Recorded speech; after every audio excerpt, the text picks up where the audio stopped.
They said one time that you knew Charlie Manson.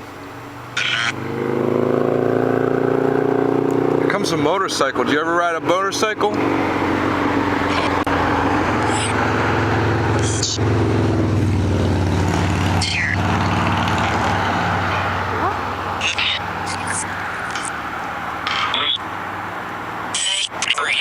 Hey, I'm gonna sit inside my car and I'm gonna ask you some questions. Hang on a second, because I can't hear you out here. Hang on 1 second. We'll be right back.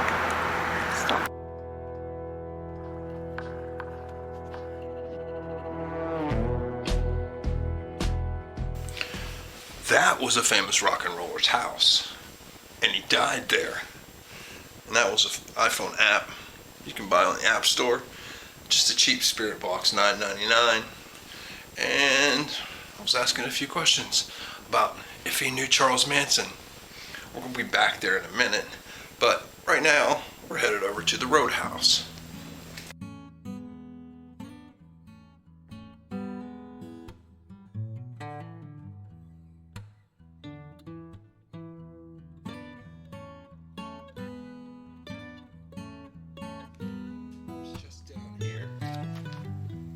Just down here.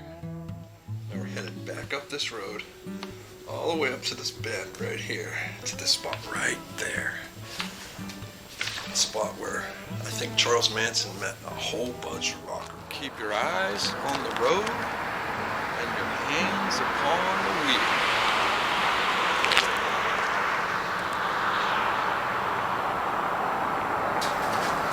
As a matter of fact, when it comes to music, here's where we are now. There's where we were talking to the dead person, and right here is where Neil Young lived when he recorded the album The Gold Rush. This is just thick with rock and roll history out here. It's what's known as the Topanga Corral. It's a spot where Manson and his band played at least 2 gigs here. It's legendary, this spot. The house that we was just at, where we were talking to the dead guy, they also played here. They were a band called Canned Heat. And the person that we were speaking to was a guy by the name of Alan Wilson, and or a guy by the name of Bob Height. Canned Heat was a legendary band. They actually even named an album after this place, Live from the Topanga Corral. They even played at Woodstock, but we'll get back to that because we're going back to that house later on. Neil Young also played here. He played here along with Buffalo Springfield. That's probably where Neil Young met Manson at too. This place is probably the spot where Manson met Neil Young, where he met Jim Morrison, where he met many people, even the people from Canned Heat that we were just over there trying to make contact with. As I said, Buffalo Springfield played here, and Neil Young played with Buffalo Springfield, and so did Stephen Stills, if I do believe, and Manson could have also met him, who knows. Again, Buffalo Springfield played here, and Neil Young was part of Buffalo Springfield, and he probably met Charles Manson at this very spot, as well as Capistrano. Catherine Gillis was a groupie for Buffalo Springfield. She used to follow him around until she ran into Charles Manson. More regulars at this place were the Manson family. Before Charles Manson ever had a gig in here, he used to come in here with what they said, rumors have it, a bunch of people talked about this. He would come in with all those bunch of girls. They would sit in a booth. They would smoke cigarettes. They would smoke pot. They'd get up. They'd dance. They followed Manson around. He'd leave. They'd leave. So the Manson family was here. Canned Heat was here. Neil Young was here along with Buffalo Springfield, and Capistrano, Catherine Gillis was here too. They all met in this very spot. So just walking around here feels like part of rock and roll history to me. You know, you can reminisce if the building was still here, and you could hear what was coming out of that place. But we're not finished yet, because Dennis Hopper and Peter Fonda, yeah, the people from that 60s motorcycle show, Easy Rider, that iconic movie, they used to sit at the bar in this place. So we got the Manson family in here with Charles Manson. They're dancing. We got Peter Fonda and Dennis Hopper. They're sitting there drinking beer while Canned Heat's playing and Buffalo Springfield's waiting to come on. This is just iconic. Not to mention Linda Ronstadt and the Stone Ponies started here as well. So Linda Ronstadt, one of her first songs was A Different Drum, so you might be hearing that coming out of these walls as well. Spirit, another band. I Got a Line on You, they played here as well. So if this property had a soundtrack that went with it, Spirit would have to be on it. I've Got a Line on You, just iconic. Then Canned Heat, they were at Woodstock for Christ's sakes, and the Monterey Pop Festival, I do believe. Going Up the Country would be a song that would be on there from them. Linda Ronstadt and the Stone Ponies, it would have to be A Different Drum.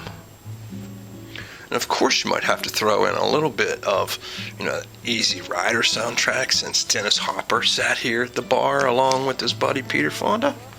A friend of mine knows Robbie Krieger, and he actually introduced me to him. And Robbie signed an autograph, a really cool autograph too, look at that.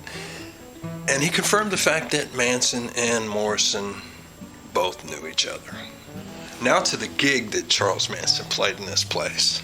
Actually, it was 2 gigs, and it might have been a matter of about 3 nights. The first, I don't know which one came first, but it was 2 different occasions. 2 different people told 2 different stories, so it was actually 2 different bands. First, Manson wanted to name this band the Solar System. Many people talked about being in this band, from a guy by the name of Ernie Knapp to Paul Watkins to Bobby Beausoleil. They all talked about it. Beausoleil even, he's quoted in the book The Family about being in this band that played at the Topanga Corral. They played a matter of a weekend. They didn't draw enough people in that drank beer. Most of them were pot smokers and hippies, so they didn't last very long. Then another guy talks about it by the name of Ernie Knapp. He's a session player, bass player, I believe, and he actually played some music with the Beach Boys. So Ernie Knapp knew this guy. They were playing over at the Topanga Corral, and he went on to play with the Beach Boys if he wasn't already knowing the Beach Boys at that point. So that could have been another kind of connection there through maybe Dennis Wilson. Who knows? But anyway, Ernie Knapp talks about auditioning for Charles Manson, and he talks about there was 3 other guys already in the band, and none of those people were Beausoleil. None of them were any of the Manson family members. It sounded like they were a bunch of bikers. 2 of them, they only had first names, Johnny and Desi, and then one guy who was a keyboard piano player or whatever. He was just a mean guy from Malibu. So they auditioned for this corral, and they did it for the owner, I believe, and it sounded like the audition might have been a gig itself, and it just lasted one night, and it was over with. So Manson at least played 2 gigs in this place, and maybe a matter of 3 nights. Who watched him that night? Did Dennis Hopper and Peter Fonda sit there and drink beers and watch Manson play? We'll never know.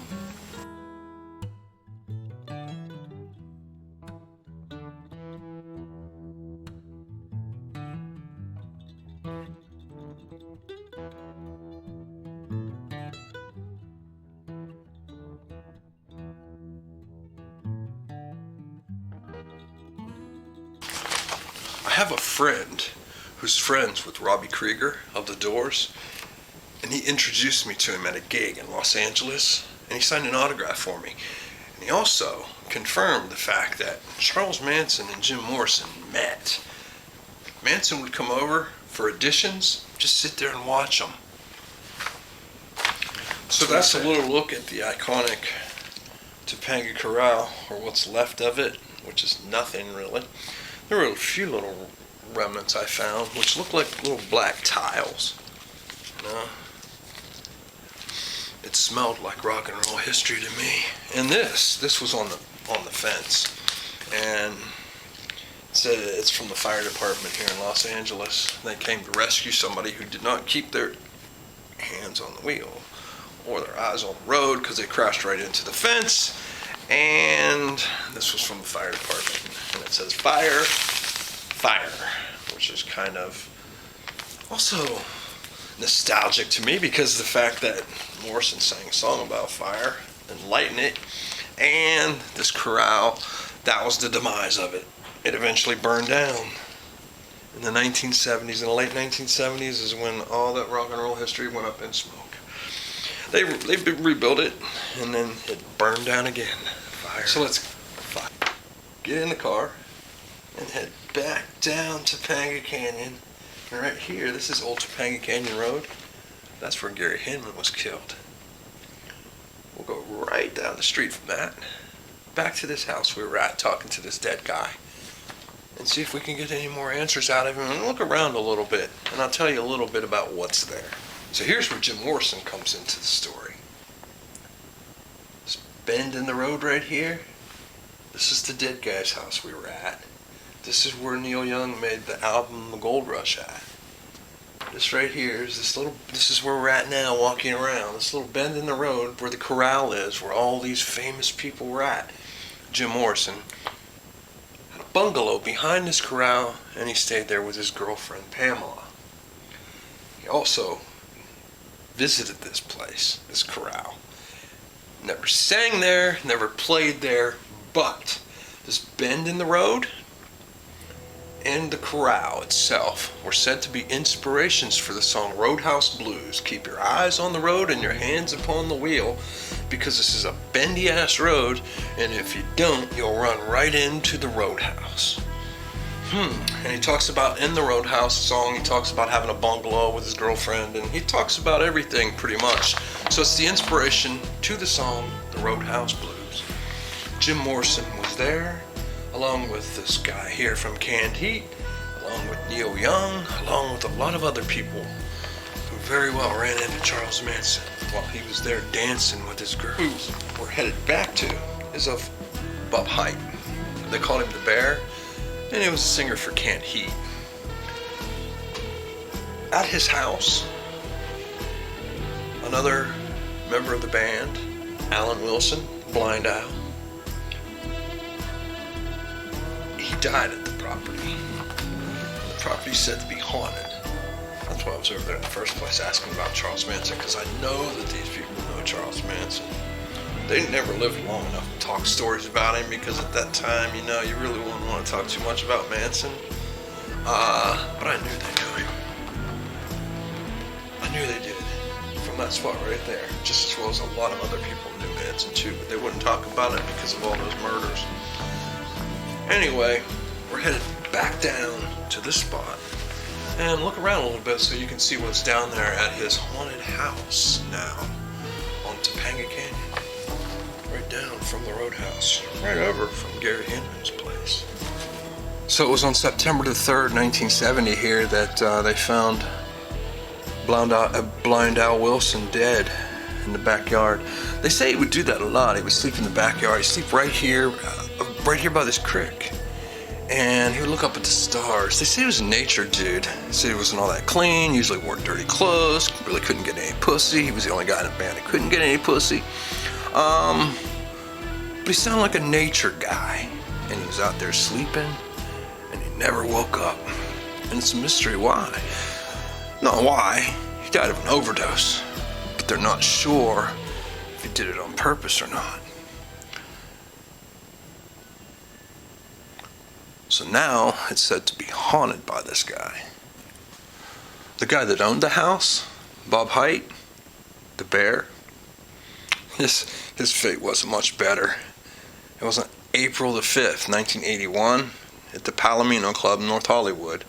It was in between sets. They were doing a gig there. A fan in the crowd gave him a vial of heroin, and he snorted it all. He immediately went into a coma, and they tried to revive him with large amounts of cocaine. Anyway, he died. So we're back here at their property, we're walking around, and we're just trying to figure out if they know who Charles Manson is through this app from this Apple App Store for $9.99. I'm not endorsing this thing, I'm just playing around with it. Anyway, if you hear anything in these at the end, leave it in the comments. And thanks for watching. And as always, peace. Okay, now I'm in the car. Hey, can you hear me? I'm looking for the singer that lived in this house that actually died here. Yeah? Alan. Alan? I'm on a trip. I'm looking for people that knew Charlie Manson. Did you know Charlie Manson at one time? There's a rumor how you knew Manson. Did you know Manson?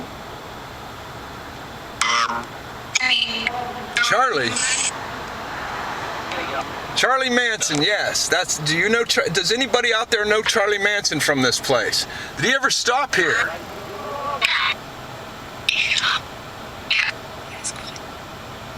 Well, I don't understand. It sounded like you said get out. Get in? Get in or get out?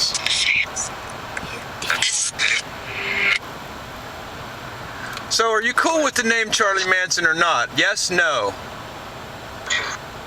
Okay, that's cool. So did you know him? Because I did. I knew the guy and he was a friend of mine.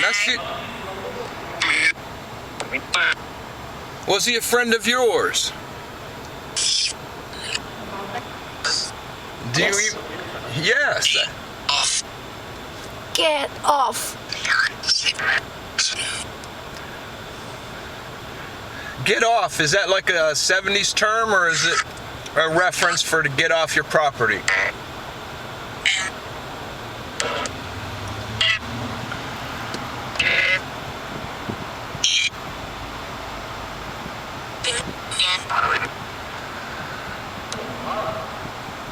Well, that was cool. I heard something there. Okay, I'm on my way to find more people that might have known something about Charlie Manson, so I'm gonna let you go right now. We'll take it easy, okay? I love your music too, by the way, if you're listening.